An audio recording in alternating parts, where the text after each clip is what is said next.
በግብጽ ምድር ለ400 ዓመት ገደማ በባርነት ለቆየ ህዝብ የሰጠው አንድ ሥርዓት ነው እግዚአብሔር የሰጠው ህዝቡን በምን አይነት መንገድ ነፃ እንደሚያወጣና እንደሚታደግ እግዚአብሔር ለሙሴ ለባሪያው በተለይ የሰጠውን ሥርዓት ነው። በዚህ በምዕራፍ 12 ላይ ራሱ የእግዚአብሔር ሰው ሙሴ የጻፈው ይህንን መጽሐፍ ራሱ ሙሴ ነው የጻፈው። ኢያሱም ነግሮናል። ጌታችን ኢየሱስ ክርስቶስም ደግሞ ሌሎችም የቅዱሳት መጽሐፍት ጸሐፊዎችና አስተማሪዎች የሙሴ መጽሐፍት ብለው ጠርተዋቸዋል። እነዚህን የህግ መጽሐፍት ማለት ነው። ለብቻው የሚቆም አይነት መጽሐፍ አይደለም። የዘጸአት መጽሐፍ ለብቻው ገንጥላችሁ የምታነቡት አይነት መጽሐፍ አይደለም። ዘፍጥረት ላይ የተደገፈ መጽሐፍ ነው። ኦሪት ዘጸአት ማለት የመውጣት ህግ፣ የመውጣት ሥርዓት፣ የመውጣት ደንብ። ስለዚህ እግዚአብሔር በዚህ መጽሐፍ ላይ ለህዝቡ እየነገራቸው ያለው መውጣትን አወጣጥን ነው ማለት ነው እየነገራቸው ያለው። እግዚአብሔር በህይወታችን ላይ የተደጋገመውን ነገር ሰብሮ ወደሚቀጥለው ነገር የሚያሻግርበት ዓመት ይሆንልናል። እኔ አንዳንድ የመጽሐፍ ቅዱስ ክፍሎች እንደ መጽሐፍ ቅዱስ ታሪክ ብቻ አድርጋችሁ አታንብቧቸው። እስቲ እናንተ የታሪኩ አካል እየሆናችሁ ውስጥ እየገባችሁ አንብቧቸው። መጽሐፉ ላይ ያሉትን ታሪኮች እናንተ አንዱን ካራክተር አንዱን በመጽሐፉ ላይ ያለውን ሰው ውስጥ ገብታችሁ ብታነቧቸው በጣም አጋጣሚ የሚመስል ግን የመለኮት ፕሮግራም በጣም ድንገተኛ የሚመስል ግን እግዚአብሔር እንዴት አድርጎ መሲያዊ ላይንን እግዚአብሔር እንዴት አድርጎ እንደሚያበጅ ነው የምትመለከቱት። ህዝበ እስራኤል በባዕድ ሀገር እያለ ዮሴፍን የማያውቅ አንድ ንጉሥ ተነሳ ይላል አይደል? እና ዮሴፍ ለግብጽ ያደረገውንም ዕብራውያን በግብጽ ምድር ላይ የሰሩትንም የረሳ ነው የማያውቅ ነው። በኋላ ላይ ህዝበ እስራኤልን ወይንም ዕብራውያኑን ዞር ብሎ ሲመለከታቸው መጽሐፉ ሲነግረን ቁጥራቸው በየዕለቱ ይበዛ ነበር ይላል። የእስራኤል ህዝብ የግብጽን ምድር ሞሏት የሚል ቃል አለ። በጣም ነው የሚገርመኝ እኮ በአድናቸው አንድ ሰው ለብቻው ነው የገባው። ከዛ 70 ተከትለውት ገቡ። ለ70 ገብተው ግብጽን ሞሏት ይልና ቀጥሎ ንጉሱ እንደዚህ አለ፣ በቁጥር አለ በልጠውናል። ምናልባት የሚዋጋን ጠላታችን ከመጣ ከሱ ጋር ከወገኑ ድል እንዳያደርጉን እናስጨንቃቸዋል። አሁን ቁጥራቸው እየበዛ ነው። የሚያስጨንቋቸው ከጠላቶቻቸው ወግነው እንዳይወጓቸው ብቻ ሳይሆን ወደ ሌላም ሀገር ለመሄድ እንዳይወስኑ ይላል። ከባርነት ለመውጣት ያሰቡ ቀን አንችላቸው፣ ቁጥራቸው ብዙ ነው። ስለዚህ የበለጠ እናስጨንቃቸው፣ እንጫናቸው አለይልና አስጨነቋቸው የሚል ቃል አለ። በጣም የሚያስደስተኝ ግን ባስጨነቋቸው መጠን በዙ የሚል ቃል እና በጣም ሲጫኗቸው የበለጠ ሲስተሙን ሰብሮት ወጡ። ስለዚህ ማድረግ ያለብን መጫን ብቻ ሳይሆን የሚወለዱትን ልጆች ወንድ ከሆነ እንዲገደል፣ ከዛ ውጭ ደግሞ ሴቶች ከሆኑ ደግሞ እንዲኖሩ እናድርግ አለና ፈርዖኑ እነ ሲፓራና ፉሃ ይባላሉ ሁለት የግብፃውያን የንጉሱ አዋላጆች ናቸውና ጠራና ሁለቱ ብቻ አይደሉም አዋላጅ ያው ትእዛዝ እንዲሰጡ ነው። እና ዘጸአቱ የጀመረው እስራኤልን ፈርዖን መጫን በጀመረበት ሰዓት ነው እንጂ ሙሴ የተወለደ ቀን አይደለም። ኦሬዲ ዘጸአቱ ምዕራፍ 1 ላይ ጀምሯል። ሲበረቱባቸው፣ ሲያይሉባቸው፣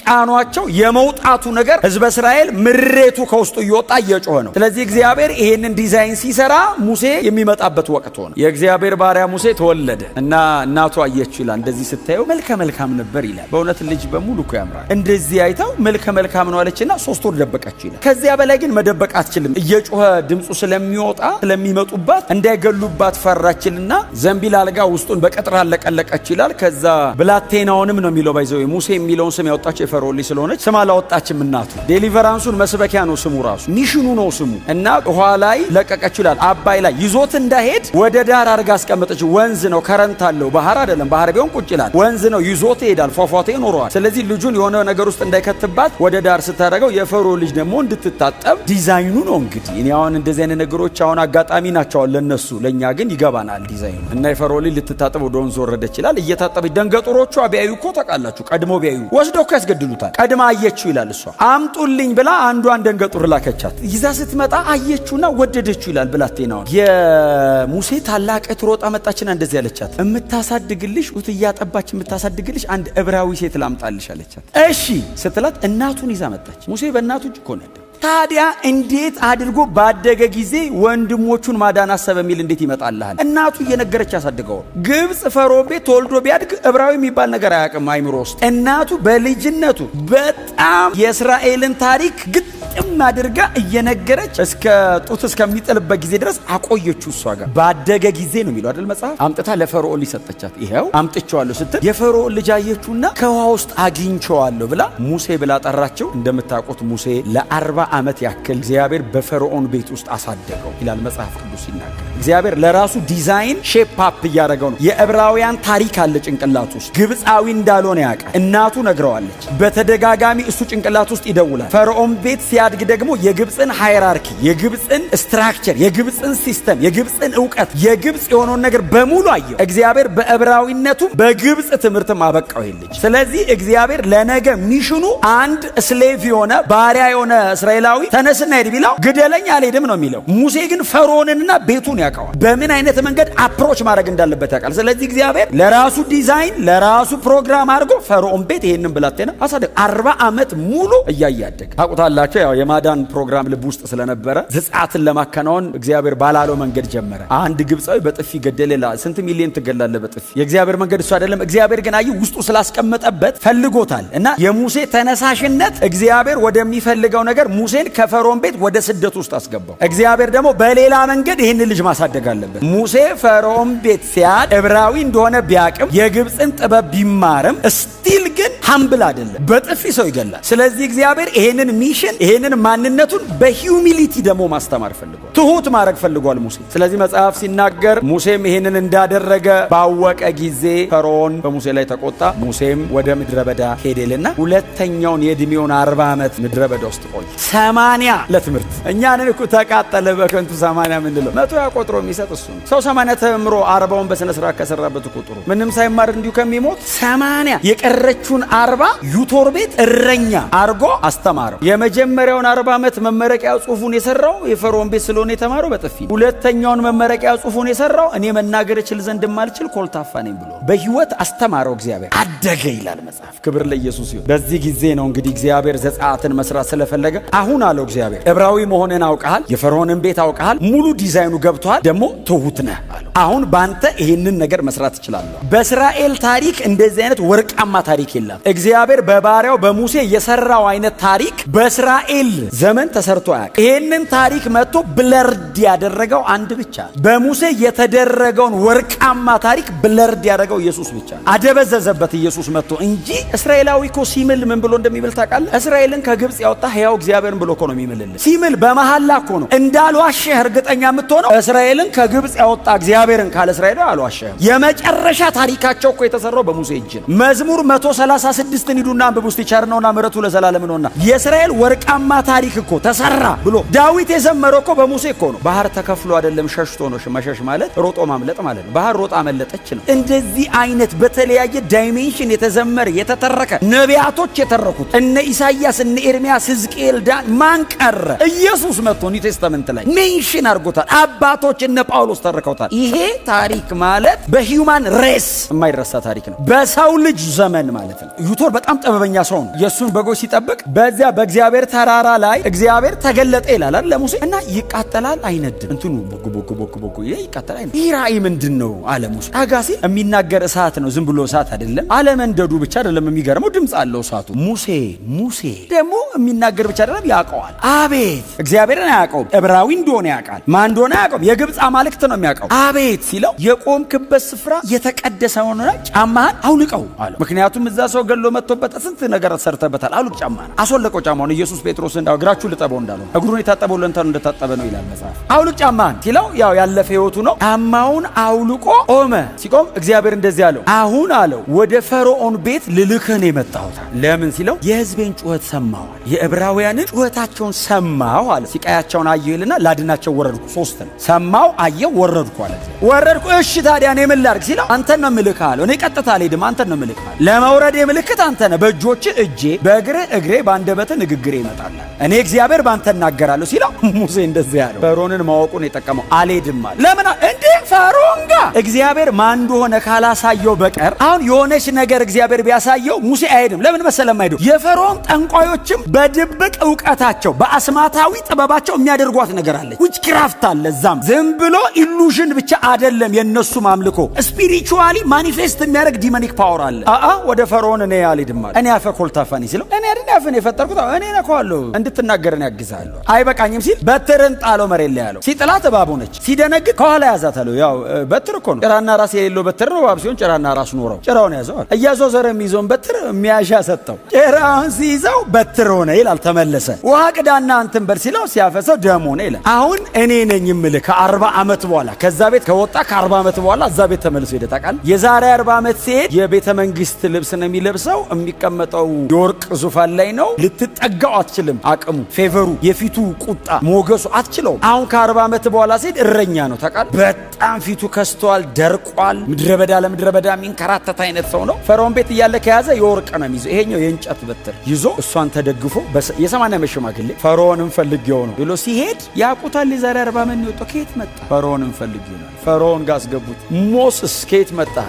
መልእክት ይዤልን የመጣሁታል። ከየት ሲለው ከዕብራውያን አምላክ አለ። በጣም ግዙፍ ከተማ እስራኤላውያን ናቸው የሰሩት። ቁጥራቸው ምን ያክል ትልቅ ቢሆኑ 2 ከተማ የገነቡት። ያመልከኝና ያገለግለኝ ዘንድ እኔም ደግሞ ባዘጋጀው ተራራ ይሰውሉኝ ዘንድ ሕዝቤን ልቀቅ ይልሃል የዕብራውያን አምላክ ሲለው ታቀበትና እንደዚህ ያለው እለቅለት ዘንድ እግዚአብሔር ማን ነው? እርሱ እግዚአብሔር ማን ነው ሲለው ሙሴ ምን አለው? ይተዋወቅሃል አለቅም አለው። አፍተር ኦል ፈርዖን ንጉስ ብቻ አይደለም፣ የበኩራት አምላክ ነው። ራሱ አንድ የሚመለክ ነው። በግብጽ ምድር አምላክ ነው። ለዛም የመጨረሻው ትልቁ አምላክ እሱ ነው፣ የበኩራት አምላክ። እርሱ እግዚአብሔር ማን ነው ሲል በል እንግዲህ በቃ እሺ ብሎት ሙሴ ሄደ። እግዚአብሔር መጣ፣ ማታ ጨበጠው። እኔ እግዚአብሔር ነኝ፣ በእባጭ በቅማል ኤክዚኪዩት ማረገው ጀጅመንቴ አማልክቶቻቸውም ላይ ነው። the gods of Egypt እንዳል እቀጣለሁ። ህዝቡን ብቻ አይደለም አማልክት እቀጣለሁ። በተለያየ መንገድ እግዚአብሔር እነዛን ምልክቶች በግብጽ ምድር ላይ ሲያደርግ መጽሐፍ ሲናገር እንደዚህ ይላል። የግብጽ ጠንቋዮች ይላል ሙሴን ተከተሉት። ውሃ ደም ሲያደርግ ውሃ ደም አረጉ፣ ውሃ ደም ሲያደርግ ውሃ ደም አረጉ። አጠገብህ እኩል ውሃ ደም ሲያደርግ ውሃ ደም፣ በትር እባብ ሲያደርግ በስውር ጥበባቸው የሚል ቃል አለ። በትር እባብ አረጉ። ምንድነው ልዩነት የሚያደርገው? እግዚአብሔር ይውጠዋል ነው አይደል? ያረጋሉ ግን ይውጠዋል። የነሱ ጄኒዩን ስላልሆነ የሙሴ በትር እየተከተለች ወጣቻቸው። 6ኛው አካባቢ ያለው ተአምር ላይ እባጩ አካባቢ እባጩ ይላል ጠንቋዩ የሚለው ወጣ ይላል። ከእስራኤላዊና ከሙሴ ውጪ ከፈርዖን ጀምሮ እስከ ጠንቋዩ ድረስ እባጭ በባጭ። ከዛ ፈርዖን መጣን ይሄን ነገር ምንድነው ሲላቸው እቺስ እግዚአብሔር ጣት ናት።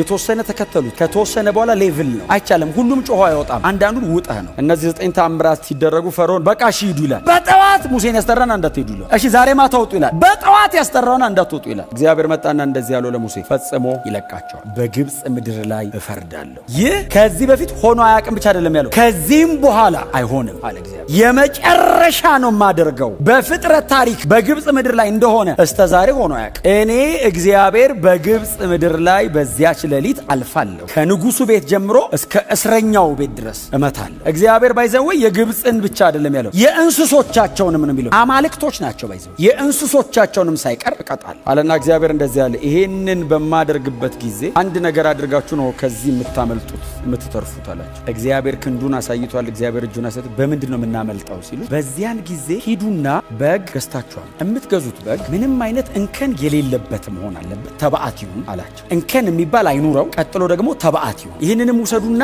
በቤተሰቦቻችሁ ቁጥር እረዱት። በዚያች ሌሊት አርዳችሁ ስትበሉ የምትበሉበት ቤት መቃንና ጉበኑ ላይ የዚህን በግ ደም ቀቡት። ስጋውን ምንም ሳይቀር ተመገቡ። በእሳት አቃጥላችሁ ከመራራ ቅጠል ጋር ተመገቡት። ምንም እንዳይተርፍ በዚያች ሌሊት እኔ በግብጽ ላይ አልፋለሁ አለና እግዚአብሔር እንደዚህ ያለው ደሙ ምግቡን የበላው ሰው ቤት ምልክት ነውና እኔም ሳልፍ ደሙን አይቼ አልፋለሁ። ደም ከሌለው ስርየት የለም ነው አይደል? ደም ካልፈሰሰ ስርየት የለም። ደም ከሌለው አለ እግዚአብሔር እቀጣለሁ፣ አብሮ ይቀጣል። ስለዚህ ማንም ዕብራዊ በመቃንና በጉበኑ ላይ ደም ይቀባ። መጽሐፍ ሲናገር እግዚአብሔርም በዚያች ሌሊት በግብጽ ምድር ላይ አለፈ። እግዚአብሔር ለእስራኤል እየሰበካት ያለው ግብጽ ከሚባል አገር አውጥቼ መካከለኛው ምስራቅ ወደ አንድ የሆነ ቦታ ሎኬሽን ቀይሬ ወስደሃለሁ ብቻ ሳይሆን ከዘላለም ሞት አድኜ ወደ ዘላለም ክብርና ሕይወት አሻግራለሁ እያለ እግዚአብሔር እየተናገረ። ክብር ለእግዚአብሔር ይሁን። እውነተኛው ዘጸአት የአዲስ ኪዳኑ እውነተኛው ዘጸአት ከግብጽ ወደ ከነዓን የተደረገው አይደለም። በክርስቶስ ኢየሱስ ከሞት ወደ ሕይወት የተደረገው ነው። እግዚአብሔር አይቶ ያለፈው ያኛው የጠቦት ደም ወይ የበግ ደም ወይ የፍየል ደም ሊሆን ይችላል። አንዱ ብቻ የሆነ ምልክት የተደረገ ደም አለ። ጋርዶ ነው ያሳለፋቸው። የኢየሱስ ደም ጋርዶ ብቻ አይደለም፣ ቀድሶ ነው ያሳለፈው። ስለዚህ የሚመጣው የሚበልጠው በክርስቶስ ኢየሱስ የሚደረገው ታላቁ ዘጸአት ነው። እውነተኛው መውጣት ይሄኛው ነው። እኛ የወጣኑ ነው። እውነተኛው መዳን ይሄኛው ነው። እውነተኛው ትድግና ይሄኛው ነው። በዚያም ሌሊት ግብጻውያን በሙሉ ተነሱ። በዚያ ሌሊት እንደነበር አይነት ለቅሶ ሆኖ አያውቅም። አሁን ያንተ አምላክ ማን እንደሆነ 9 ተዋውቆኝ ቶሎ ረስቸው በደንብ ተዋወቅ። አየ የደም የስም ማህተም ተደርጎ ተዋወቀ። እግዚአብሔር እንደዚህ ያለው ለሙሴ ከዚህ በኋላ አለ ለዘላለም ባሪያቸው አትሆኑ። እግዚአብሔር ሲለያቸው እንደማይታረቁ አድርጎ የማውጣት አይደለም የመገንጠል ስራ ነው ይሰራ። የሚገርማችሁ እስራኤላውያን መመለስ ፈልገው እግዚአብሔር ከለከለ። ንጉሥ ሾመን እንመለስ ሲሉ ኖ አይቻል። ኢቭን በእነሱ ፈቃድ እንኳን ተከልክሏል። ከግብፅ ወደ ከነዓን ለማውጣት ሥላሴ ነው የወረደው። ኢየሱስ መስቀል ላይ ሲሞት በዘላለም መንፈስ ራሱን ሰጠ ነው የሚለው። መንፈስ ቅዱስ አክቲቭ ነበር። አብ ለኛ የዘላለም ሕይወት ያድል ነበር። እንደዚህ አይነት ስራ ላይ